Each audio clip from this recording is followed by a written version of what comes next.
With molecular pathology, if we can identify specific molecular abnormalities within the tumor, be it a translocation where a part of one gene moves to a part of another gene, which activates an oncogene, that we see those abnormalities for very specific types of tumors. And therefore that aids in the classification. So now the pathologist can look at much more than just what it looks like under the microscope using a standard stain. They can see what are the true biological characteristics of those tumors, which then allow us to help define therapy. And different types of tumors, we're learning, have very different molecular signatures. And there's specific signatures that we can look at to help define what they are. And so you really need to have a complete picture in terms of what's going on to really be able to understand both the biology of the tumor and the anatomical issues related to that tumor.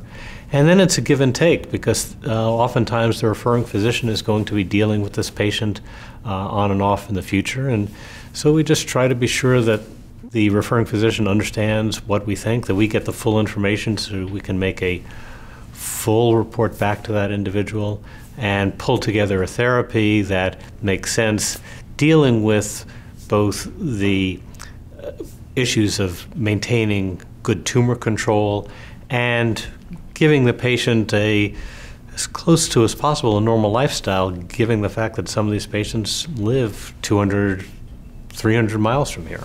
I think on the pediatric side, we're usually referred patients directly from a pediatrician, where the expectation is that we will provide the care. So our relationship with that pediatric provider will often be by keeping them up to date on the treatment, and then once they've completed treatment, gradually transitioning their care back from our group to the pediatric group, and that usually happens over a period of months to years as the expectation or the possibility of relapse diminishes and other more standard issues arise.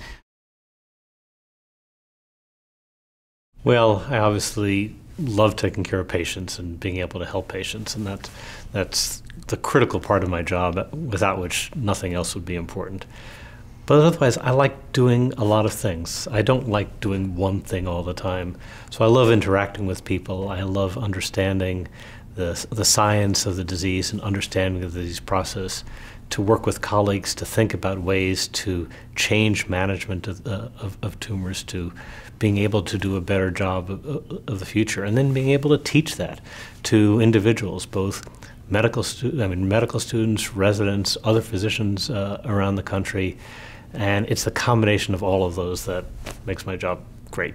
I really fell in love with oncology because of what it offers comprehensively, that we really work with patients through really difficult periods in their life.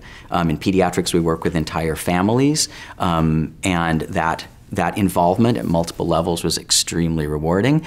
And then I realized how much we know, but yet how much we still don't know. And there's this excitement of the research where you get a new data set or you do a new analysis and you open it up for the first time and you see something, you make an observation. And there's really, it's hard to put in words the kind of excitement of seeing something brand new, where you realize you're seeing some biological phenomenon that nobody else has ever seen before, and you're making this this observation for the first time, and that's really exciting. But it's going back and forth between those two kind of aspects of my job that's very exciting.